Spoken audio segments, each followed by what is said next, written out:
Welcome everyone to visit our charts.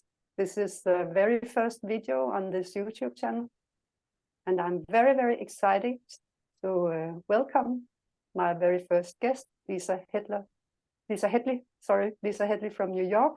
Welcome, Lisa. Hi, thank you for having me. I'm just going to tell the listeners or the viewers about your bio before we get into the questions.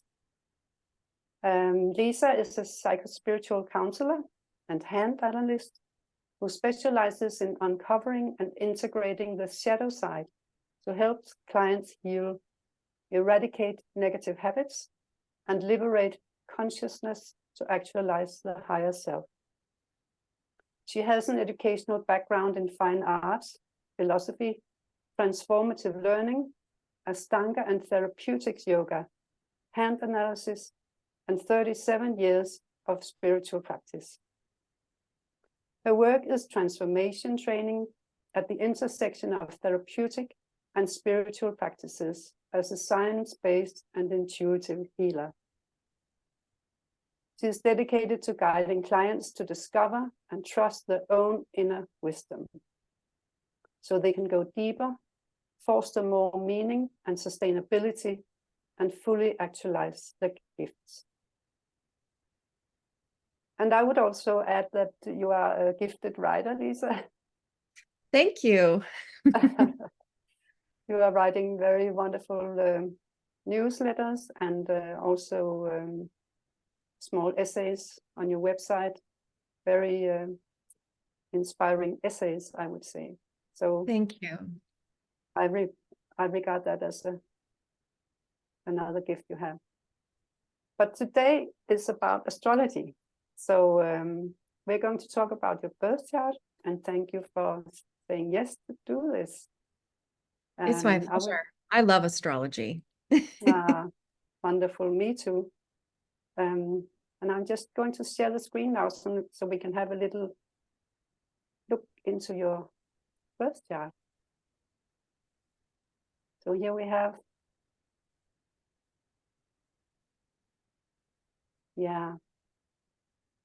as we can see, your sun is in the sign of Aquarius, and also your ascendant, and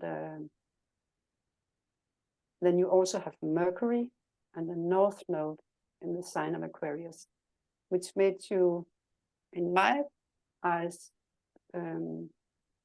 like very much someone who will be a channel or a messenger for the new Aquarian age. Do you see yourself as such, and what does the new age or the Aquarian age mean to you?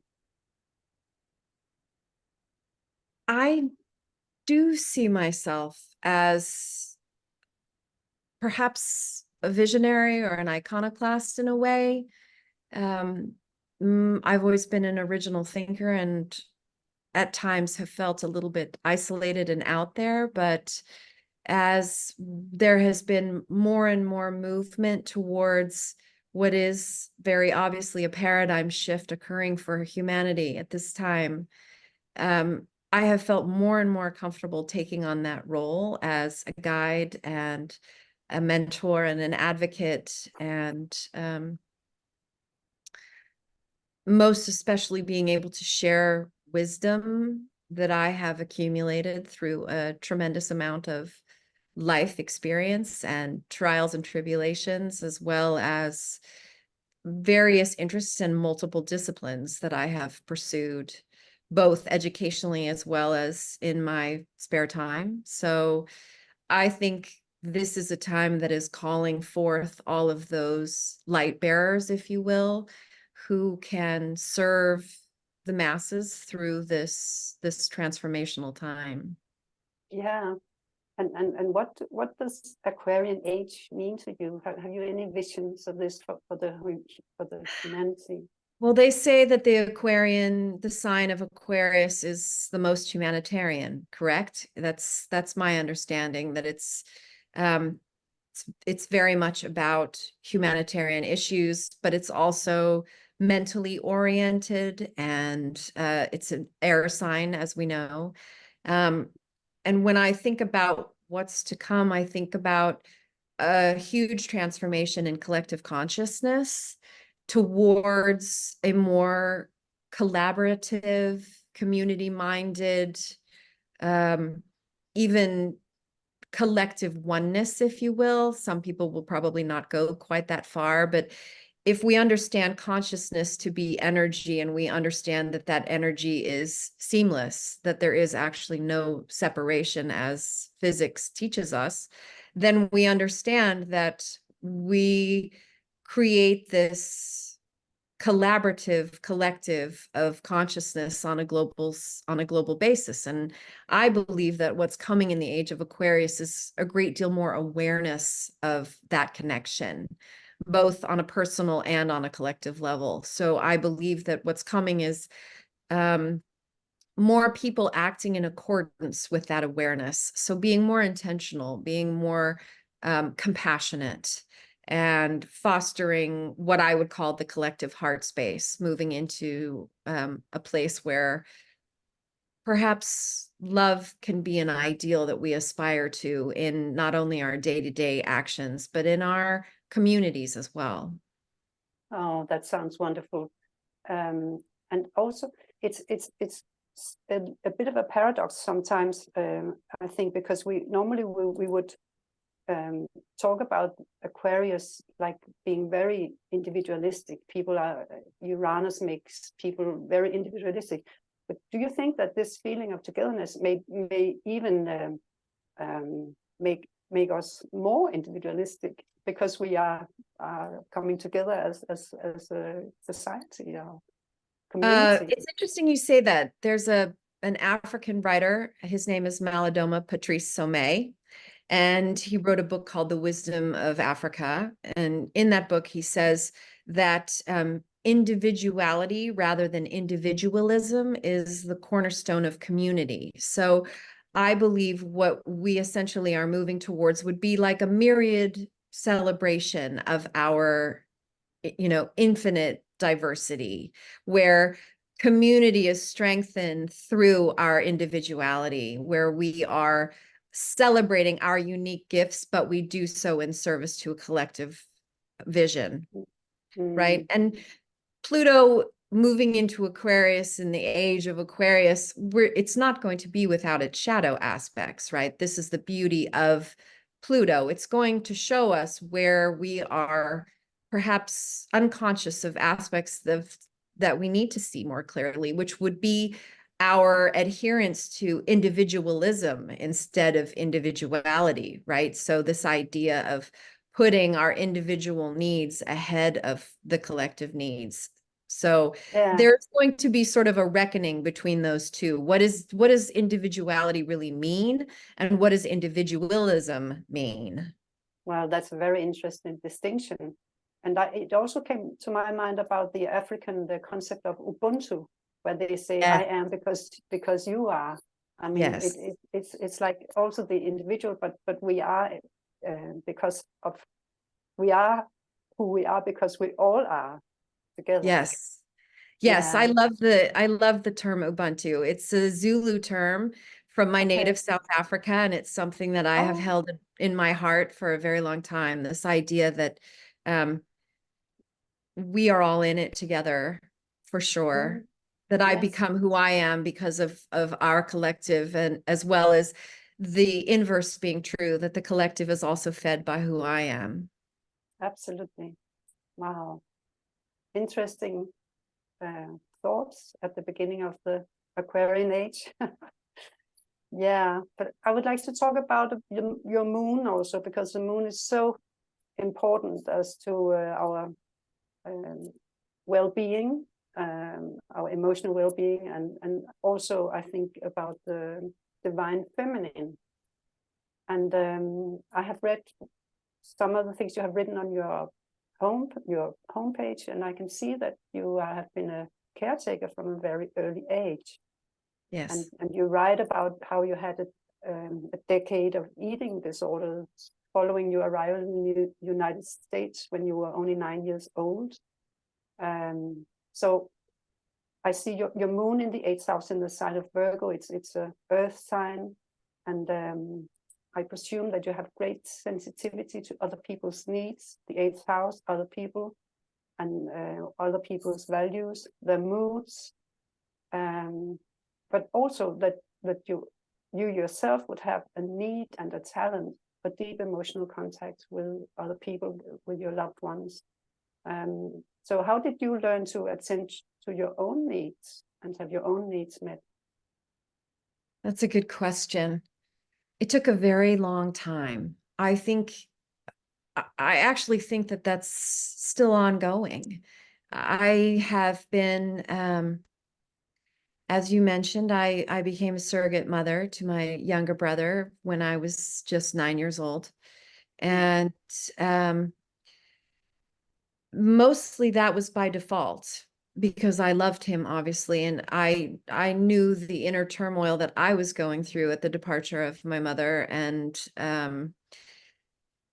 the absence of my father, who worked long hours and traveled extensively. So he was not around very much. And we had nannies. And the result was that in my own experience of feeling emotionally lost and neglected, I really tried to compensate for my younger brother so that he did not feel that way. Of course, fast forward many years, and he has had to do his own fair share of inner work, as well as I have, to overcome some of those deep emotional wounds of our childhood. But I think it took me a long time to start to see the value in taking care of myself first, because I didn't do that. I put everyone else ahead of my own needs for decades. I became a single parent just at a time when I was really starting to take care of myself in earnest. And then, that becomes all self-care becomes moot at that point. You're throwing everything out in service of care of a baby. But I realized that I couldn't show up for him and make him feel really loved and supported if I wasn't feeling loved and supported myself. And it was actually having my son that really showed me the value in showing up for other people in a space where your energy is joyful and clear. If you are showing up with a lot of baggage, then you cannot have a relationship with someone that feels very clear. It doesn't feel like it has care and clarity involved if there is any kind of grasping or neediness. So I started to see that my care was vitally important. It wasn't just about healing. I had done a lot of healing up until that point, but it was a process of recognizing that I needed to allow myself certain kinds of spaciousness for self-reflection, for exercise, for journaling. I needed to have not only the space, but I needed to prioritize it, right? I'm thinking of Lao Tzu, who said that, saying you don't have time is the same as saying you don't want to. And you have to decide that you want to take care of yourself. And so you make the time. And that's what had to happen. I had to make the time, which meant saying no to things. Learning to say no was one of the most important things on my self-care agenda, was recognizing that I can't say yes to everything, and I can't take care of everyone, and I can't do it all the time. So saying no became a vitally important step for me. Wow. Thank you for sharing so open-heartedly about this. And maybe we could talk a little about you have been living in New Mexico, and you talk about it as your spiritual home. I also because you have this, what we call a moon line. It's something called astrocartography, where you can make a personal world map with your astrological chart also. and you have a moon line through New Mexico. So how was it? How did you come to that place, and how was it to find a spiritual home? What does that mean to you?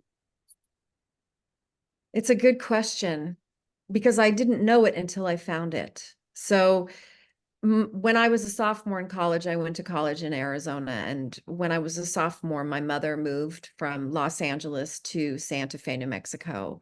And I drove out to visit her one July. And I arrived just on the most magnificent summer afternoon after a rainfall.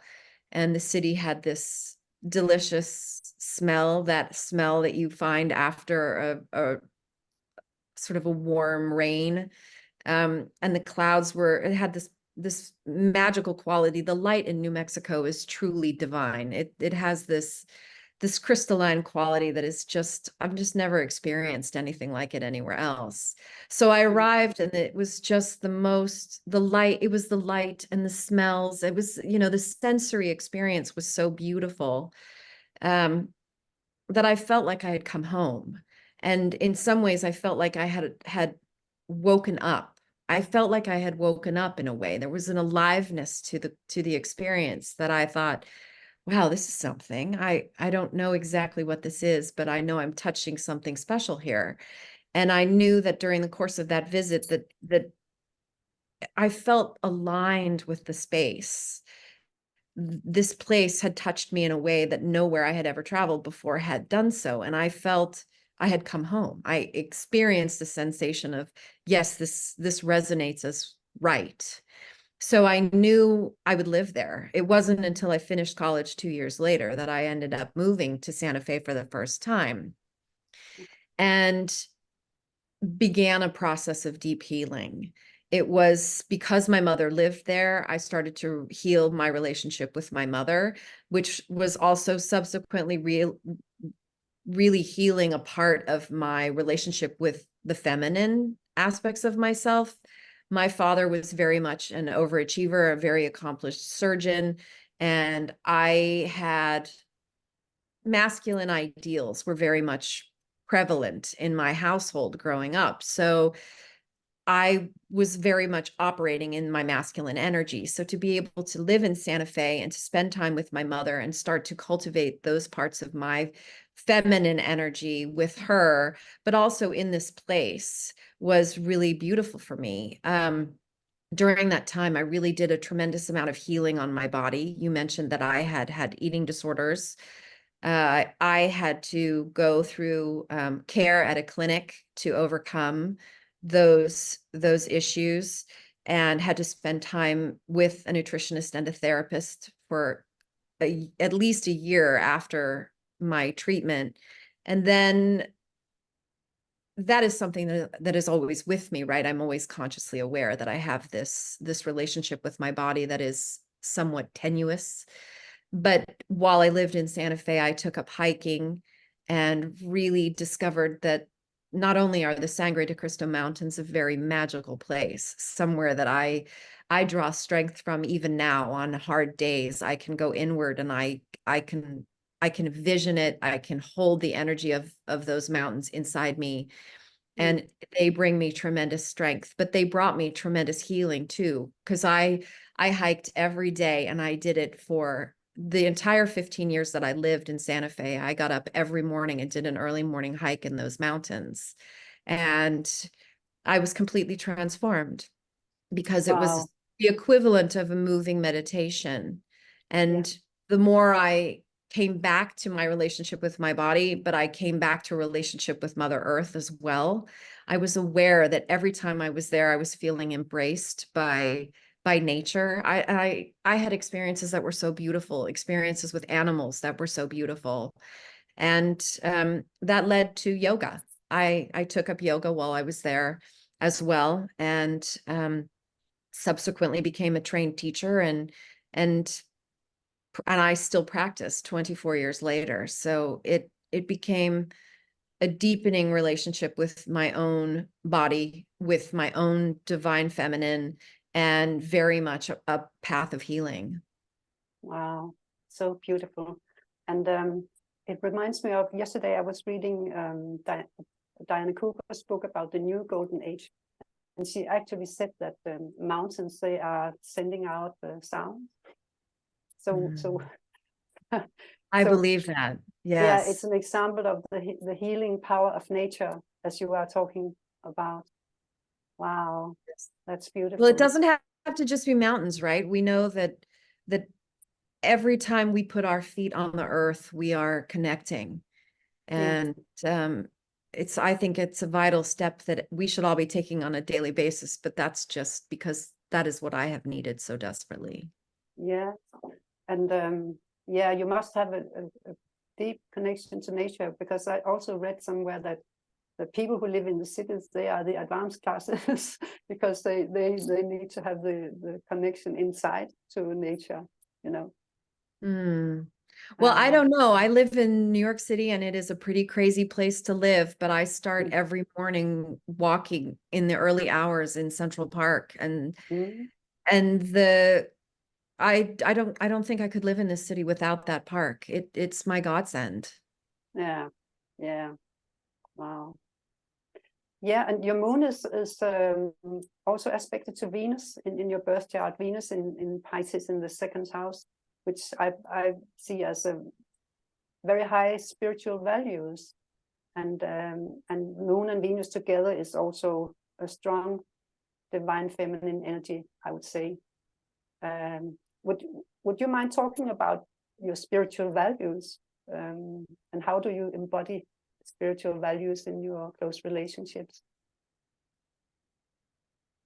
Well, my highest spiritual value is love, right? It comes down to agape, universal love, the idea that what we are all aspiring to in ourselves is to be the embodiment of unconditional love. So that is to love ourselves unconditionally and to love each other and all of creation unconditionally. So that is like falling in love with everything all at once, all the time, right? Really, I feel as though that is a practice. I don't think that it's ever an end point, not at least in a human form. I don't think that, because we are challenged by the material realm in many ways, right? Someone cuts you off in traffic and you have to find that part of yourself. It's like, okay, I'm not going to take that personally, or I'm not going to get angry, or we are constantly tested as human beings to be that embodiment of love. But I think what it comes down to is intention. It's about choosing to show up in every moment with as much presence and as much heart as we can. So really finding all the ways to open our hearts and maintain that open-hearted wholeheartedness as we move through our day-to-day lives. Yeah, wow. This is also a very empowering value, I would say. Thank you for this. And then Mercury, the planet Mercury, you are obviously a very well-educated person. And I would love to ask you a little about education as something general. And also for yourself, in what way has education contributed to your soul purpose, or how you understand your soul purpose? And what do you consider essential for education in the new age, especially for young people and children? These are such good questions. So I would say that the most consistent love of my life has been consciousness. From the earliest time that I can remember, I was interested in human nature. I was interested in why we do the things we do. Maybe because I'm an empath. I didn't even know that word until I was well into my 30s and had a psychology professor tell me. But having a heightened sensitivity to what was happening around me, I was aware of people's behavior. Why were they doing the things they were doing, and how could they do them with such insensitivity when I could never, I thought maybe it was my integrity. I couldn't possibly do some of the hurtful things that people just seem to do in a very cavalier sort of way. But I think because I came from a broken home and I had very different parents, I mean, they could not have been any more different and in contrast to one another. And that was sort of a human study for me, if you will. That interest in consciousness led me towards studying lots of different things. Studying art, for example, was an opportunity to get more into intuition, to get out of self-consciousness, and to allow creativity to move through me. And when someone says, well, you studied art, but then you studied philosophy, how do those two things relate? I think, how do you not see how they relate, right? In my mind, all of these things are a study of deepening an understanding of human consciousness. Philosophy took me in a direction where there was a lot of thinking and intellectual exercises around what does it mean to think, and what does it mean to think in relationship to an experience of intuition, for example. That's a different kind of experience of consciousness. They're both valid, but also very different. But what happens if you start to bring both of those things into an alignment with each other? And where is the value in doing that? So when I studied transformative learning, it was an eye towards, how do I start to coalesce the various ways that I understand consciousness? And I have studied consciousness through my education. And all of this was an eye towards, let's make the most sense of this human experience so that we can maximize the experience to everyone's benefit, right? What are we doing here? If we're not here for a reason, which I just don't believe at all. I don't believe that this is all arbitrary and none of it matters. I believe that we are actually here to expand consciousness. We are here to contribute, each and every one of us, a unique perspective, a unique life, unique gifts to the expansion of collective consciousness. And so each of us are contributing. And if we're each contributing, then how do we make that the most potentially meaningful for all of us that we can? So my studies have directed me towards that. And I feel like education that takes into account the ways that we are all bringing this unique conscious experience, into an expansive collective would be, how do you allow children to show up and bring what is uniquely theirs to an educational environment, right? We spend a lot of time trying to control and conform, and rather than the other way around, rather than looking at each child and seeing how they are uniquely offering something, and then perhaps tailoring our responses to what's most beneficial to their needs. This is difficult when you need to have a certain measure of control and an environment that caters to the masses. And so much of this education has to start at home with parents, right? Conscious parents who are awake and who show up for their children by allowing each child to bring their own soul's wisdom into their upbringing. Parents don't usually look at children that way. They see children perhaps more as a lump of clay to be molded to their own will, when in fact it shouldn't be that way at all. So I think there needs to be some overhaul to the way we see children and their unique offering, right? Rather than making them wrong or small or trying to fit them into a box, we have to find ways to support that So it's awareness and that burgeoning consciousness in the world. It's both parents, teachers, and society as a whole who needs to maybe have another way of looking at children, and also to incorporate the consciousness in everything we do when we are dealing with the children. Well, that's the beauty of astrology, right? It teaches us that the soul has a purpose. It teaches us that there, there is already a blueprint when a child arrives in the world for what that child has in mind for that lifetime.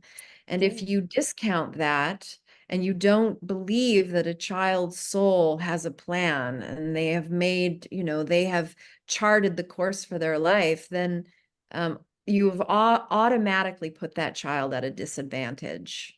So we have to completely rewrite our thinking around what are we all doing here? We all have shown up for something completely unique. And so we must see a child as not something to be molded to our will, but something that needs a container, discipline, structure, and a container to become themselves completely. Yeah, and everybody can be that container or contribute. I mean, if it's a question of knowledge also, to know what is possible. I mean, just being a container for any child you meet on the street or whatever, you can contribute in a positive way to that, I believe. Yeah, and I would like to talk a little about New York City again, because you have this Chiron line running through New York, and this has meant, for example, that you have taken up hand analysis. Yes. I think that's very interesting how those things fit together also, that those lines really mean something, but what we can do different places on Earth. They do, yes. Yeah. And in what way has hand analysis added to your skills as a healer and a therapist, and to living your life purpose? One of the things that I have been very interested in from the time that I started actively exploring being a healer and working as a healer was finding systems that would support expediting the healing process. And this became important to me because I spent years in therapy, and I often felt that I was treading water. I thought, I don't see why healing should take quite so long. Why does it have to be such a protracted process when I was aware that I could expedite the process somewhat by utilizing different modalities, such as therapy coupled with yoga. I was simultaneously healing various parts of myself at the same time. But not everyone is that motivated. I know people who have spent years in therapy and that's all they'll ever do, and they only ever think about their healing process when they're in that session, as opposed to as a theme in their life during a certain period of their life. And I thought, well, there has to be a better way. And no, I do not discount psychotherapy in any way. I believe that it is the right modality for a lot of people, and it has been very helpful in my own life. But I started to see that there were themes and common threads between spirituality and psychology, perhaps because I am a Jungian by nature. My interest in Carl Jung's work developed very early, before I ever really started studying psychology. And I think maybe because he got into archetypes and he studied some Eastern mysticism, he spent time in India, and he created beautiful mandalas. There were aspects of him that were deeply spiritual. And so I started to see that some overlap existed, and that if I could perhaps take that further, I could perhaps move the needle on how quickly we could heal by using some of the wisdom of Eastern traditions or different systems like astrology. Astrology became something that I could see the archetypal value in that, and having awareness of when I was moving through various cycles. For example, Mercury retrograde. Oh, okay, well, now is probably not the best time to have that very important and deep conversation, since communication could be going awry. Having these kinds of awarenesses helped elevate the ways that I could heal. And so I looked at lots of different systems. I looked at the Enneagram, I studied human design and the gene keys, and all of these things afforded deepening my relationship to my own healing, seeing how human design related to my energy, for example, or the gene keys related to my psyche and the shadow side. And then after I moved to New York City, as you mentioned, my Chiron line runs through New York City. This has been a place of healing for me, not necessarily when I've lived here, because I've been spending time in New York City. I had been spending time in New York City for 40 years before I moved to the city. So I was aware from the very first time I came to the city that I had a kinship with it, and that it was touching something deep inside me. It was creating a healing for me. But then Chiron also is about healing, but also being a healer. And so being able to work here has amplified my relationship to being a healer. And I was in Central Park one morning and listening to a podcast that was featuring a hand analyst who was talking about hand analysis and how the hands reveal our shadow side. And since I specialize in the integration of the shadow, I thought, well, wow, that would be really interesting if you could look at the hands and you could see specifically, concretely, not just archetypally. These other systems I had been using were referring to archetypal shadow. I said, well, what happens if you look at the hands and you can see concretely what their shadow side is? Then you can expedite the healing process, because you won't even need a backstory. You can go in and see the shadow and simply clear the shadow. And so I thought, well, I want to get in on this if this is true. So I had a hand reading and it was spot on. And I decided right then and there that I absolutely wanted to train as a hand analyst. And Chiron is, chiromancy, it's all about the hands. So it was no surprise, really, kind of a synchronicity that I would find hand analysis while living in New York City, and that I would implement it into my work. And so now I use it as an entry point, because I do cut down on the amount of time that healing is required by virtue of being able to see exactly what everyone's specific shadow aspects are. Interesting. Could you give an example of how to clear the shadow through a line in the hand? It sounds very interesting. And what is shadow? Can you also elaborate a little on this? So let's say, for example, you are someone who is very aggressive. So you might have an aspect in your hands that tells me that you are perhaps aggressive and pushy, and that is your sort of go-to mode of operating.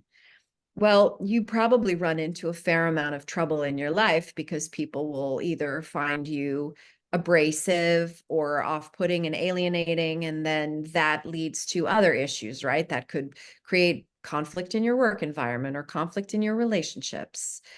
And so the shadow side of that aggression would perhaps be humility.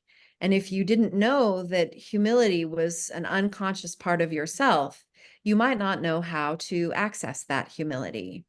What I do is I use a tool, a processing tool, to then go in and find that hidden shadow aspect and then bring it to conscious awareness so that it can be transcended. Now, the tools that I use, some of them are a product of my education in transformative learning, because transformative learning is very, it's based in depth developmental and transpersonal psychology. And I did a lot of I did a lot of study around polarities during my education, most especially because my mother worked in polarity processing, and some of the tools are also hers. So I'm very good at synthesizing systems. My hands tell me that I'm very good at synthesizing systems. So I have basically created a process where I can synthesize these various systems to bring all that shadow to the conscious awareness and then transcend the limitations of that polarization, right? So rather than being operating in humility all the time or operating in aggression all the time, moving someone towards discernment so that they know how to use the right energy and behavior at the right time. So bringing all the tools in the toolbox into conscious awareness, essentially, so that they know how to show up appropriately in their lives. Yeah, that's interesting. Also, that you talk about humility as a shadow thing, because normally we would think about shadow as something very negative, but humility isn't necessarily a negative thing. No, humility, this is the misconception that most people have about the shadow side, right? It's called the shadow because it's unconscious and it's hidden. It's not called the shadow because it's scary and dark. And that's where I think the misconception lies, that the shadow side is simply that which we deem to be unworthy or irredeemable, that we banish that to the unconscious parts of ourselves, which is what the shadow is. But we also banish positive qualities. So let's say, for example, you grow up in an environment where something like being aggressive is, it can be held as a masculine quality that is, certainly during patriarchy, was probably deemed to be something to aspire to. You want to be aggressive, right? You got to be a go-getter. It's a highly competitive world, and this is the quality that you want to cultivate in yourself because it's going to get you success down the road. And you perhaps maybe have a very overbearing, strong father who enforces that over and over again. So let's say you are someone who goes down that path and embodies that aggressive behavior, and humility in your family, in your household, was not seen as worthy. So that's the part of yourself that you banish. But humility is a beautiful quality. So we can very often banish things that are actually desirable to the unconscious parts of ourselves.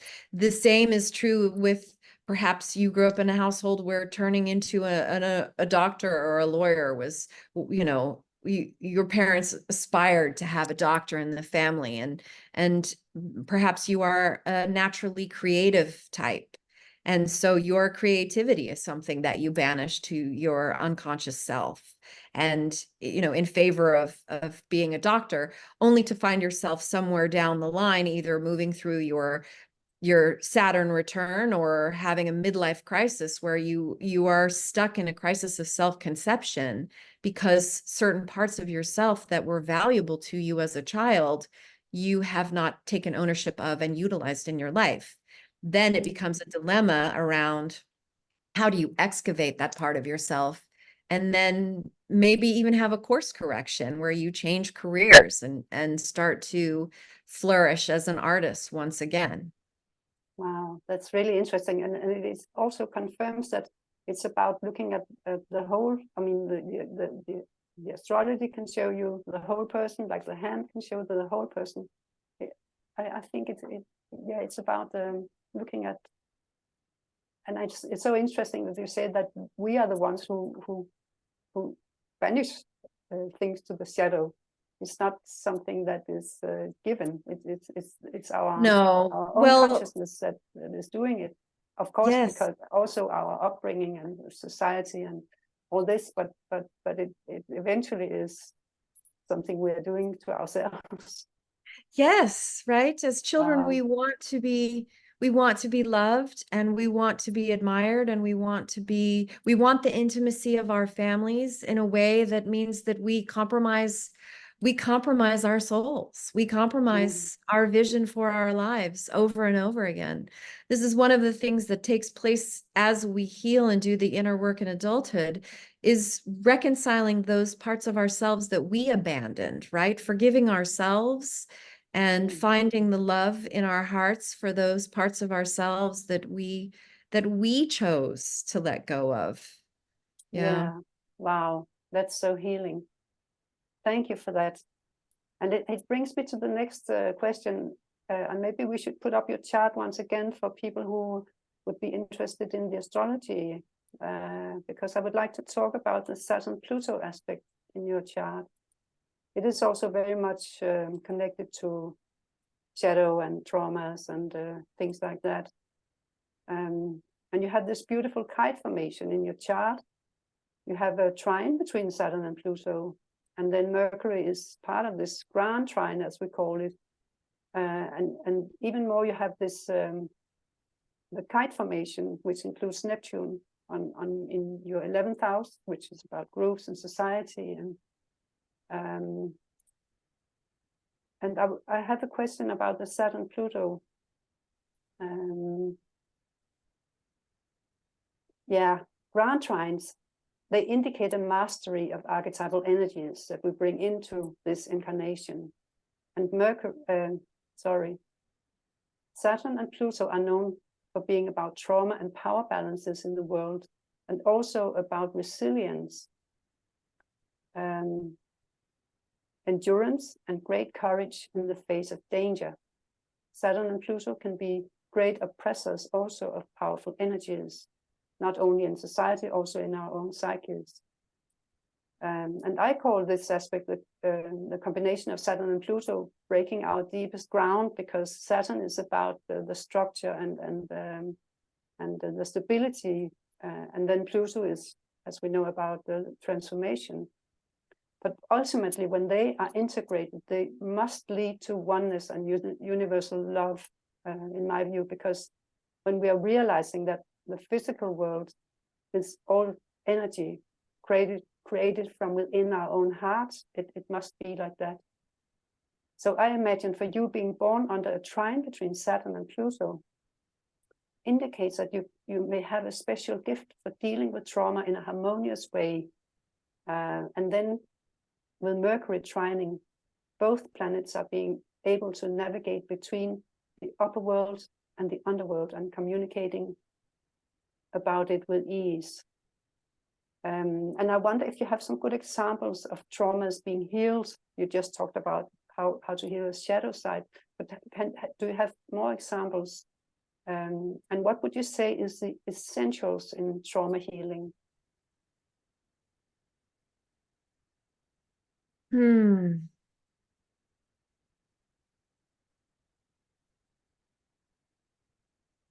I think first and foremost, you have to be willing to acknowledge that there's things to be healed. I know there are a lot of people who walk through the world very wounded and don't even acknowledge that they have wounds.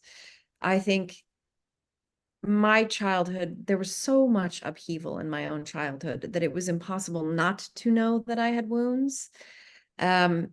Someone whose parents perhaps stay married or things look pretty conventional might not acknowledge that there are wounds there. But no one gets out of childhood unscathed. No one. We don't have enough consciousness on this planet that is awake to raise children without some kind of wounding. So the first step is really to acknowledge there's work to be done. The second step is to learn to receive truth about yourself. And this one is very hard because we are social creatures for a reason. We are, right? Rumi said, we are the face in the mirror as well as the mirror. This idea that, we offer a mirror and we are offered a mirror to see ourselves through our relationships. And so it's very difficult to see ourselves clearly. When we start healing work, this is why it's very important to have guidance along the way, because that guidance offers us a window into seeing ourselves. It's like, I'm going to show you the way. Come this way and I will show you what you are doing so you can see your behavior clearly. And so you have to be willing to trust that what someone is offering as an experience of you is a legitimate and valid experience. And then to see why you are doing the things you are doing, you have to start allowing the truth of that to resonate with yourself. Okay, I behaved poorly and I did this and I need to look at why I did it. And that is a process of self-forgiveness as well. Healing takes a lot of self-forgiveness because we do abandon ourselves over and over again. And we do it from a place of unconsciousness. And the more conscious we become, sometimes you can look back and have terrible regrets about the things that you've done. But it's also important to recognize that you were probably doing all you could do at the moment that you were doing it because you didn't know it any better. The thing is, once you do know better, it's to do better, right? It's to show up and take responsibility for yourself. But my traumas, a lot of my traumas were around things like abandonment and emotional abuse and neglect. So we've already touched on my mother leaving when I was quite young and my father not really being around. And when he was, it was more often than not, we kind of walked on eggshells because my dad had a lot of very unresolved anger in his own psyche. And that would bleed into our lives in destructive ways. So for me to heal a lot of my own traumas, I had to sort of work on who are my parents? What are they doing here? Why are they doing what they're doing? So that I could build an understanding of the choices that I was making. And something like healing eating disorders, for example, I had to build an entirely new relationship with my body. So it meant completely breaking down everything that I knew about what I thought my body should be, and then starting from scratch and unapologetically taking ownership of my own thoughts and my own choices about how I was going to take care of myself. So that it really is like rewriting the script and doing it from a place of ownership. You have sovereignty here. You have to show up and be sovereign. Yeah. Wow. I love this, what you talk about, the self-forgiveness also. I think it's very important. And I just, it just popped into my mind that you were born in South Africa. I mean, the process of forgiveness, the collective process of forgiveness there, I think it has meant a lot to everybody. I've been very inspired by that. I think yeah. having been a child of apartheid, I was very aware of how destructive that system was. It was destructive to everyone. That's the big thing that most people don't see. It's like, yes, that kind of racism is destructive to the Black population, but it was also destructive to the white population too, because they couldn't be in their hearts. Nobody was in their hearts. Everyone was living in fear of some kind and separation and subjugation. And I mean, the white people didn't see that they were subjugating themselves to a degree as well, right? It was so pervasive that it had a big impact on my thinking early on in my life, especially because my family emigrated. My parents didn't want us growing up in that environment. And so the upheaval of having to leave your home country and your family was already a big factor in my childhood. But then I also took a lot of inspiration from Nelson Mandela. I was aware of his struggle, and I read his book, Long Walk to Freedom, which is a book that I recommend to everyone because it really is a demonstration of someone who overcomes his own personal agenda and his shadow side and even sees past the shadow side of his jailers. And in the end, apartheid fell apart and there were national elections as it moved towards democracy in 1994. And then Nelson Mandela became South Africa's first president. And he had to embrace his very jailers to work on that process of dismantling the apartheid regime. It's to me, that is a great soul. That is the greatness of someone seeing, you know, through the eyes of unconditional love and working towards a collective agenda that embraces unity consciousness. I found so much inspiration in that yes, it had a profound effect on the trajectory of my life, and has been a huge source of inspiration forever. Wow, yeah, beautiful. Wow. Yeah, and I would like to talk about some more parts of your birth chart. Your Mars is trining Jupiter, and they are both in fire signs. And this indicates expansive physical energy, and also incentive to move around within your daily surrounding, the third house. And I also have read that you sometimes take a very quick walk if you, for example, need to release some anger. And I really love that. I think it's a very inspirational that you can actually process anger in this way. And then Mars has an opposition to Uranus in Libra. And this tells me that you may be a kind of agent for freedom. And of course, everything you have talked about until now is about freedom, freeing our heart, freeing our soul. But I would also like to hear a little about the yoga that you are practicing, because you also write that the Eastern philosophy has meant a lot to you. So in what way can yoga and the Eastern philosophy can tip you to freedom, and is it a liberating discipline for everybody? Or how has that been for you? I came to Eastern mysticism, Eastern philosophy pretty early. My mother gave me Paramahansa Yogananda's book, Autobiography of a Yogi, when I was 15. So I got pretty interested in Hinduism as a result of that. And Hinduism is a non-dual system. So I love the idea of non-duality, this idea of marrying energy or marrying aspects of ourselves, which is very much what yoga is.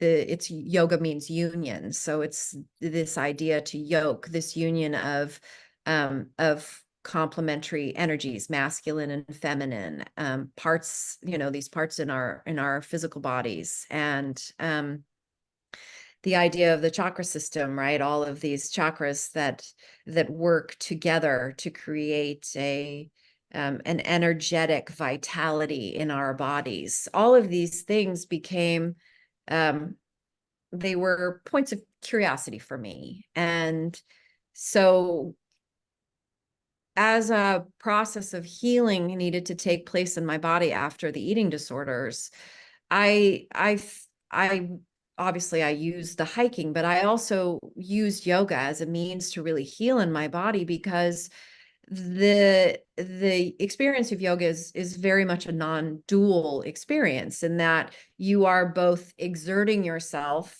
physically while also surrendering physically at a certain level. So these two things are existing simultaneously, and you are both exerting your body, which is in a way a masculine energy, and that surrender is also a physical energy of, you know, female feminine energy.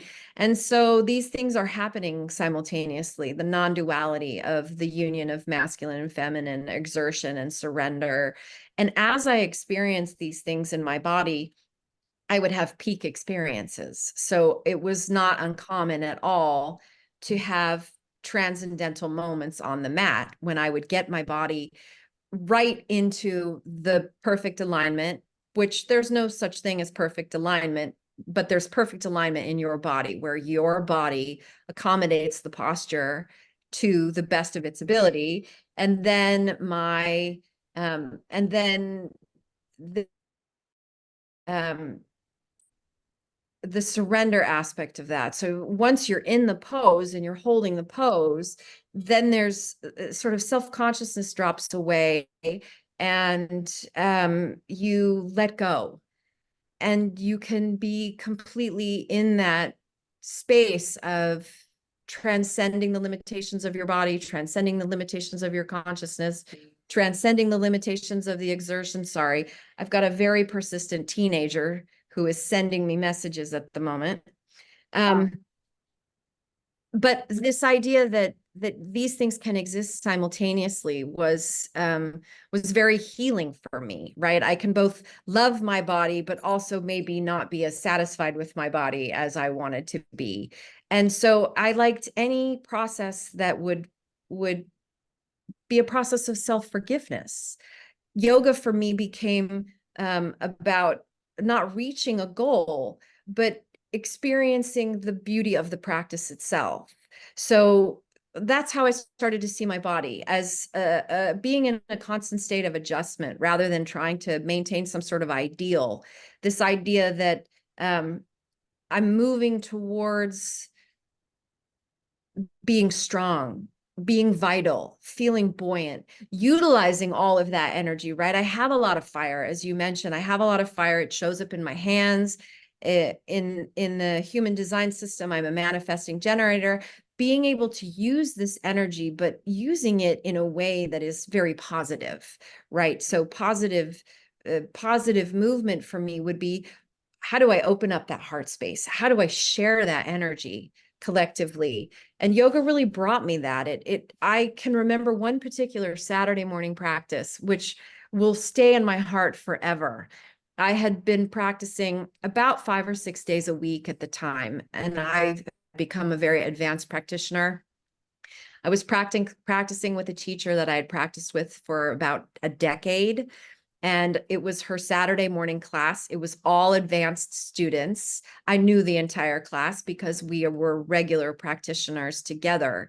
And my teacher put on Yo-Yo Ma playing Bach. So Yo-Yo Ma is a cellist, and he was playing a piece by Bach. And we were moving through sun salutations. And I suddenly became aware that the entire room had this sort of luminous gold glow. And we were no longer moving as single entities. We were moving as a collective. And the music was so transcendent that my whole body was just, it was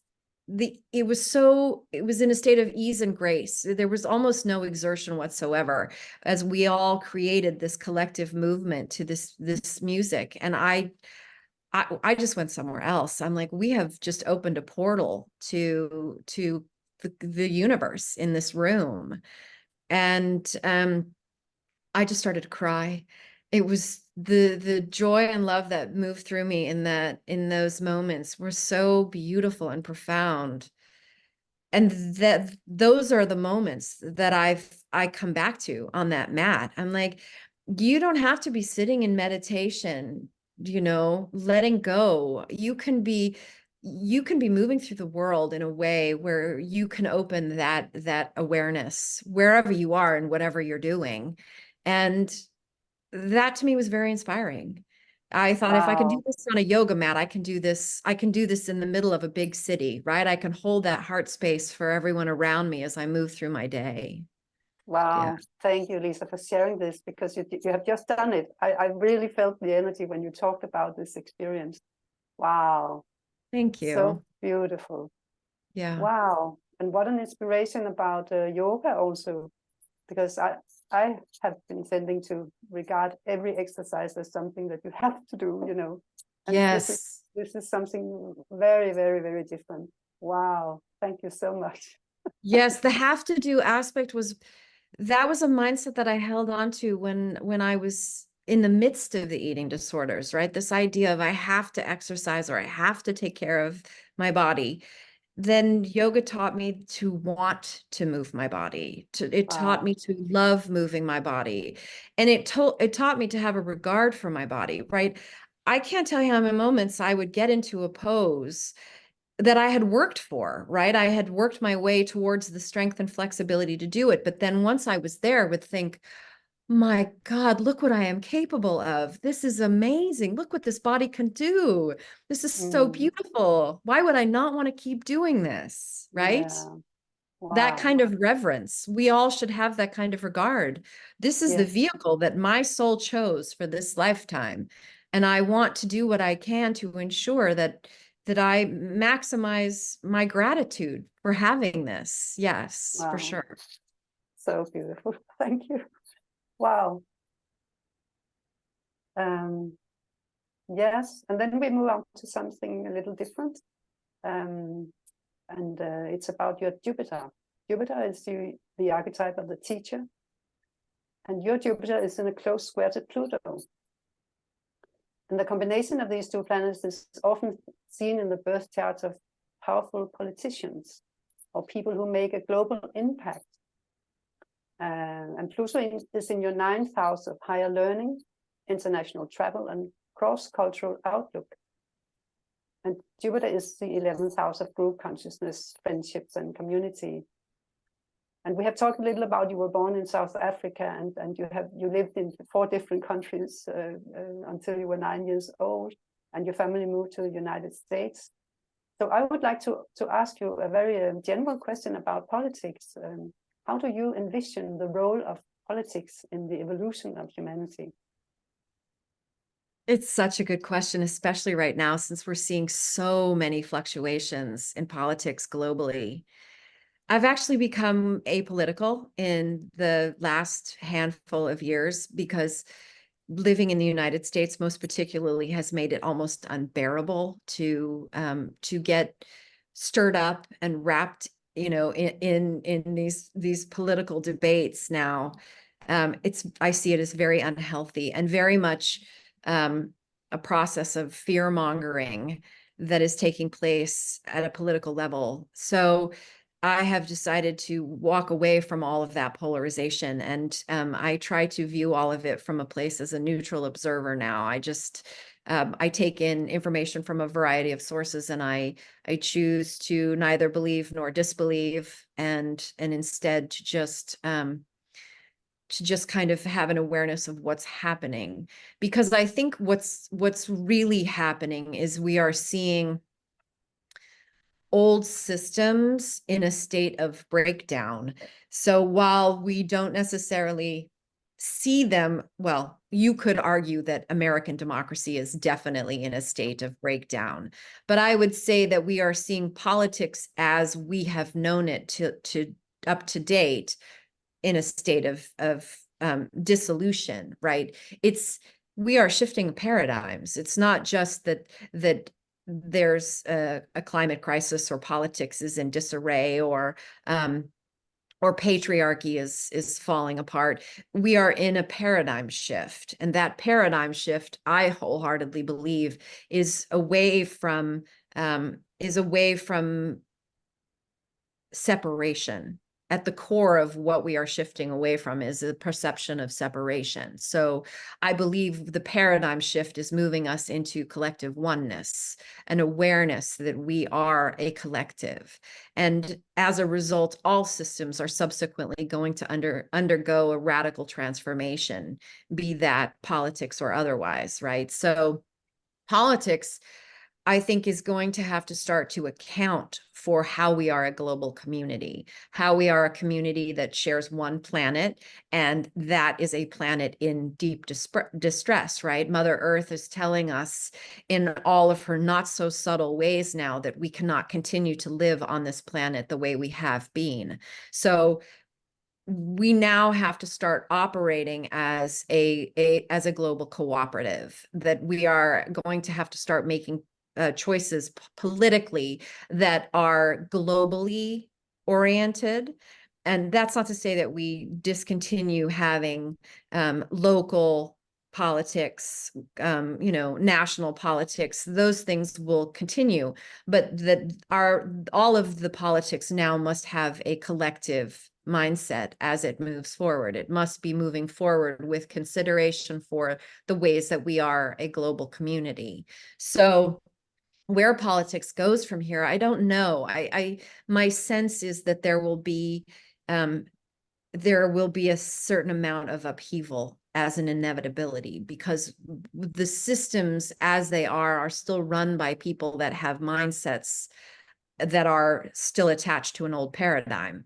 So they are either going to face harsh realities about the nature of holding on to systems that no longer function, or they're going to leave politics, or they're, in the case of a lot of the politicians in the United States, they're older statesmen. They will probably pass away, and then it will be a younger generation with more progressive vision around the collective that will subsequently take power. But if we're not considering ourselves as a global community, first and foremost, then we have problems.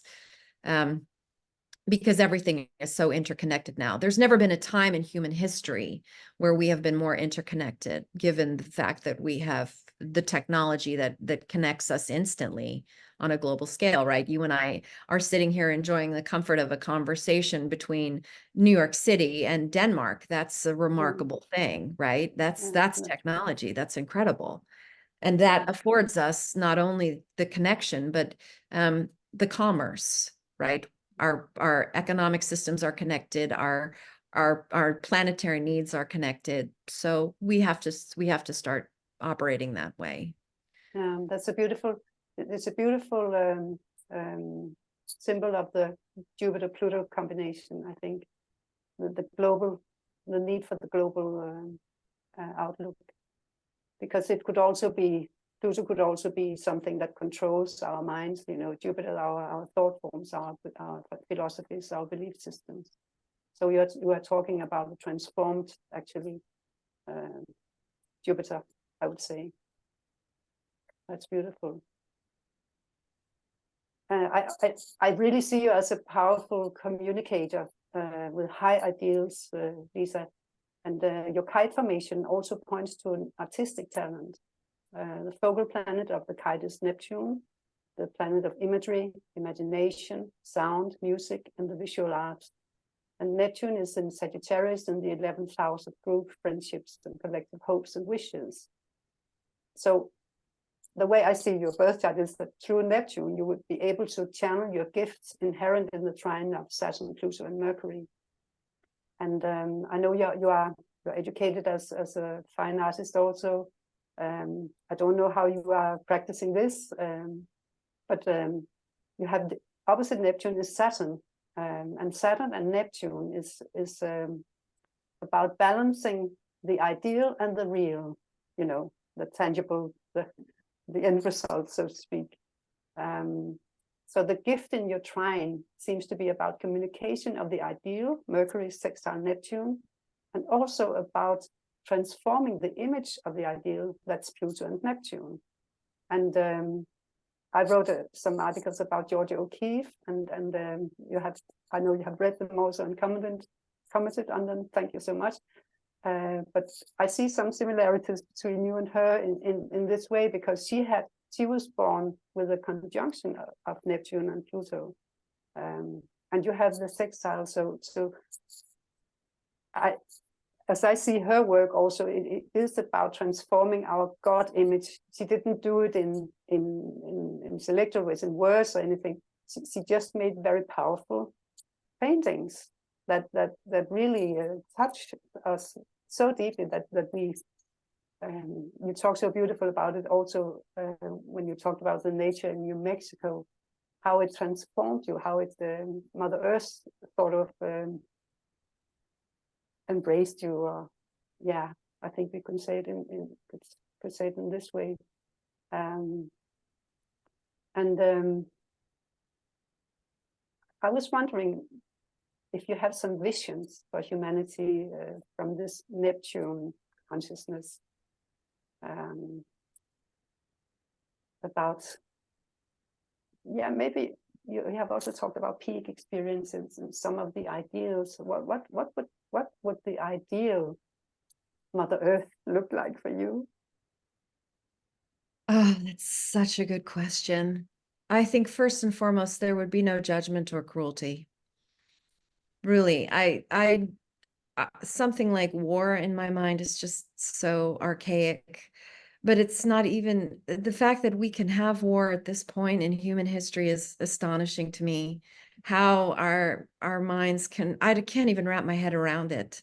It's just, it feels like we're so much more evolved than that.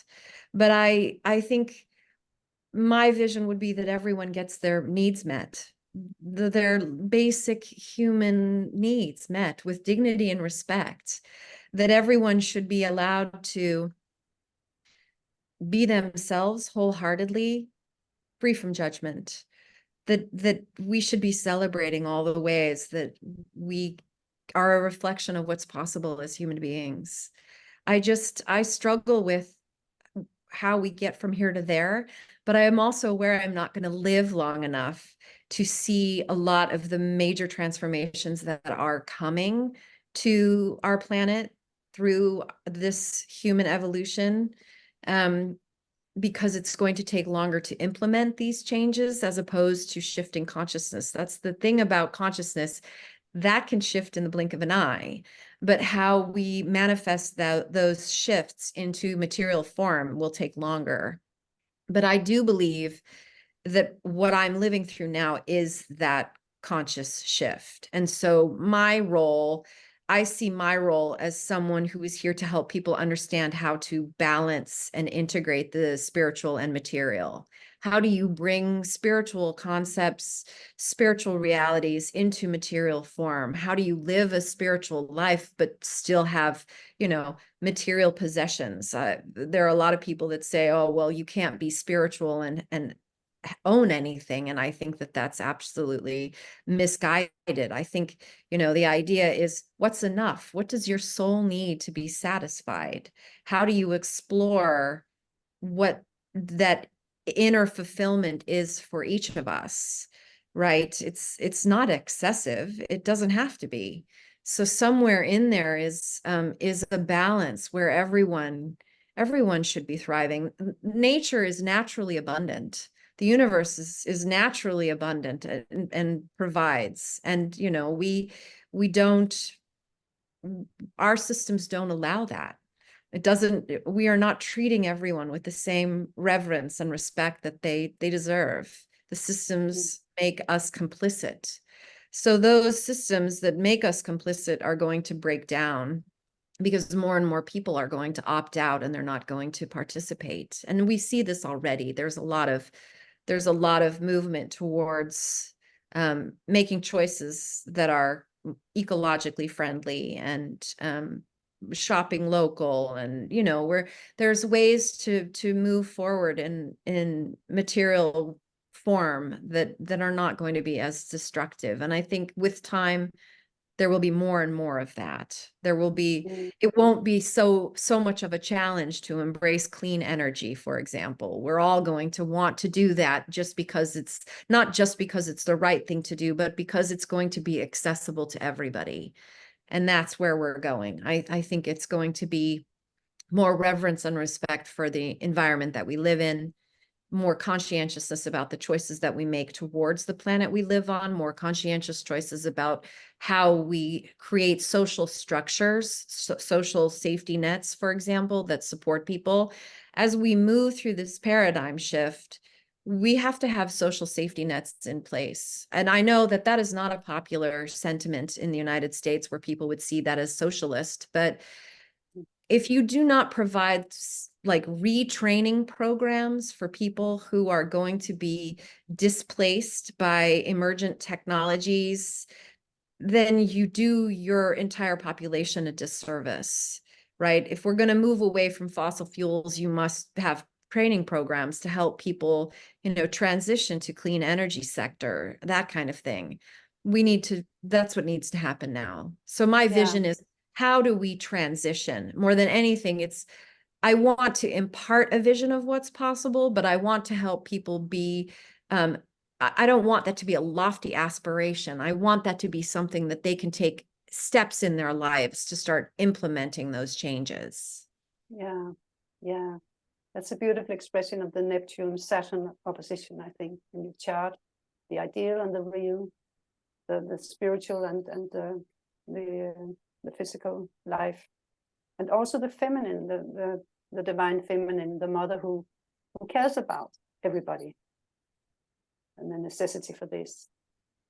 And this brings me to the next question also about, and we are moving towards the end because I feel we have been talking for a very long time. It's Yes, very I can be quite long-winded at times. yes, it's wonderful. I'm really enjoying it. I hope you are too. Yes, it's a delight to But chat with you. yeah, I would love to ask you about living in constant change, because I know we have some very, very wise words about this. And I sometimes feel that although we may say that we fear change, we also long for change. I have a feeling that if everything is just the same day after day after day, we will long for change. So how do we live comfortably with constant change? Well, we love change in hindsight, right? It's once we change and we feel a sort of resurgence of energy and a freshness in our life that we think, oh, that's wonderful. Why didn't I do that sooner? But change on the front side is something that creates resistance because it's really essentially the fear of the unknown. We don't know. Often with change, it's like, well, yeah, I could make a change, but there's no guarantees. But that's the beauty of no guarantees.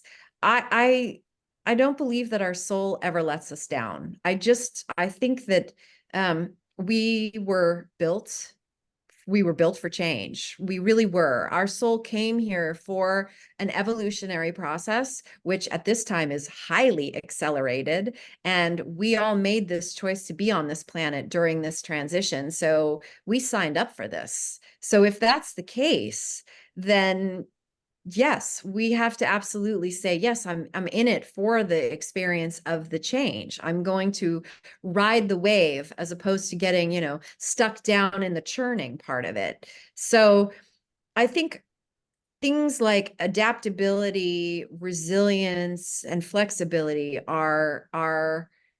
these are the things that we are learning. These are certainly the things that we have been learning collectively in recent years, given the pandemic. I mean, that forced everyone to adapt, whether they liked it or not, right? We have this capacity to do this, but we don't often trust that capacity. And that's where I think it becomes essential to start listening to our inner wisdom.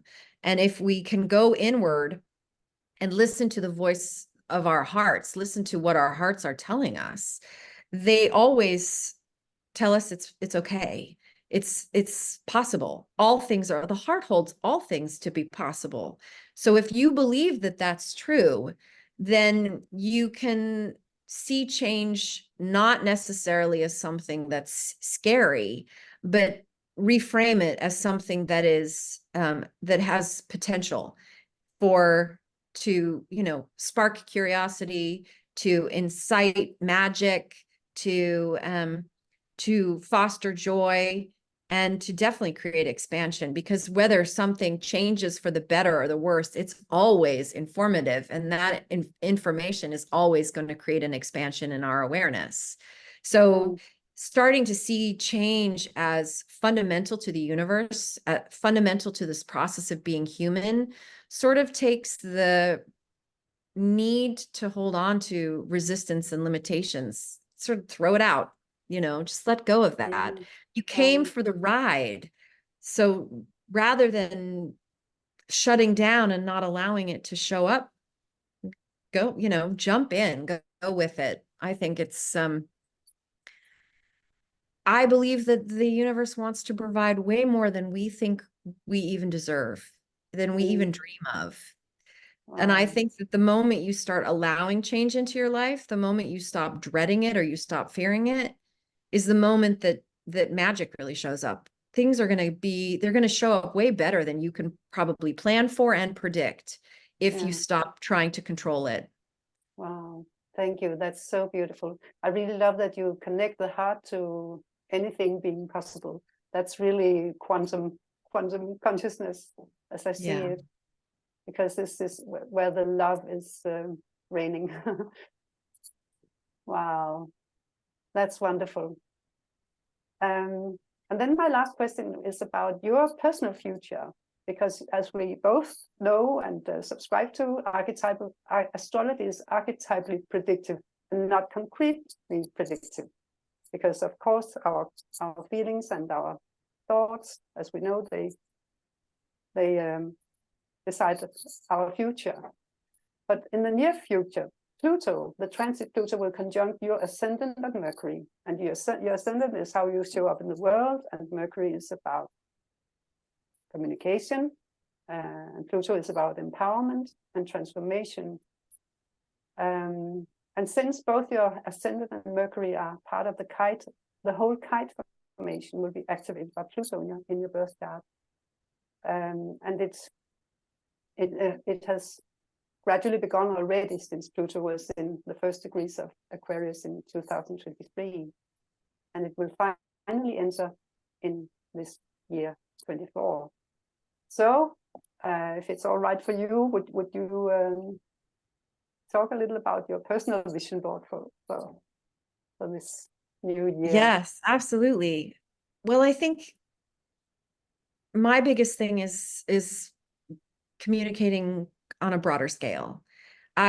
More than anything, I feel the need to really start expressing a lot of my wisdom and understanding to try and reach a broader audience. I have done one-on-one work for a long time, and I love doing one-on-one work. I really, there's a lot of joy for me in witnessing someone transform their whole lives.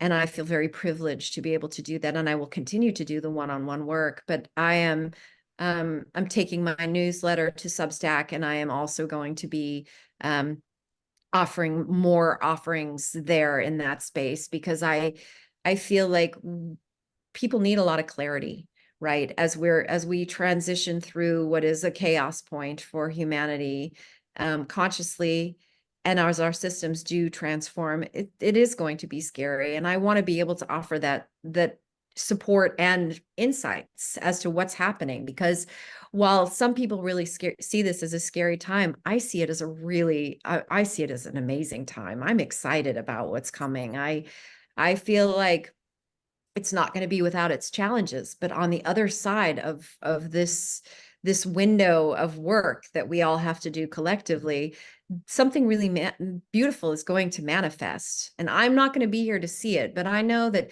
maybe my son will get to see some of that. And if that's the case, then it will absolutely have been worth it, right? So I would like to offer my work in a way that reaches more people. I would like to be supportive to a broader audience. I feel like networks of light workers are starting to coalesce, that perhaps there's more and more support for people in the world. And I like that I have numerous teachers, I have numerous colleagues, and I take support and guidance from them. And I think we come together as a network to now offer lots of different modalities for healing and transformation.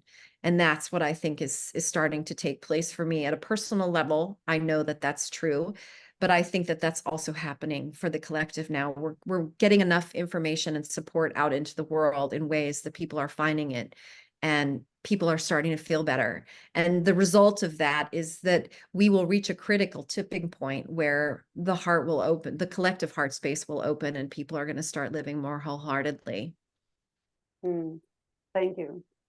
Great vision. And where can people find you? Where can they get in touch with you? So I have a website. It's lisahedley.com, and there's multiple ways to contact me through the site. I'm on LinkedIn, so if anyone wants to contact me professionally, they can find me there. And they can find me on Substack as well. I will be launching my newsletter on that site within the next week or two, and then material is going to start following regularly. Substack, it's a place where people can launch newsletters and newsletters, videos, podcasts, materials, those sorts of things. But yes, it originated as a writer's platform, but it has transformed somewhat to both short form and long form writing. So there's multiple ways to to follow someone's content there. And it is my plan that I will put my longer form writing there, but also shorter form, easily accessible materials for those people whose time is limited. Yeah. Wow. Any last thoughts you would like to present? I would say that we all benefit from having multiple tools in our toolbox, right? So being able to draw on something like astrology at this time is really beautiful. It's really essential. I use astrology regularly so that I know whatever transits are happening with the moon, whatever big transits are happening on a collective level, because these things are a reflection of how energy is different, right?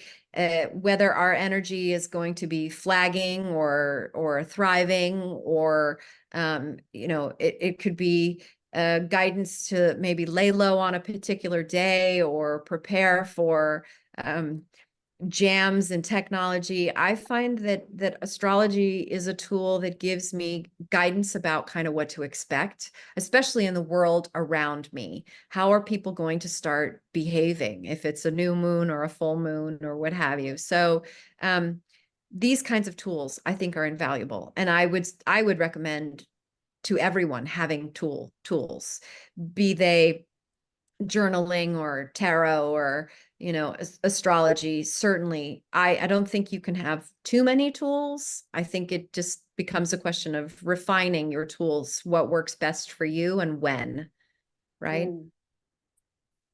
Thank you so much, Lisa. Thank you for being Thank here. you. This has been so much fun. I wish you so much of the best of luck and joy with this undertaking. I hope that it is going to be very fulfilling on all levels moving forward. Thank you. Thank you so much. See you later. Take care. Yeah.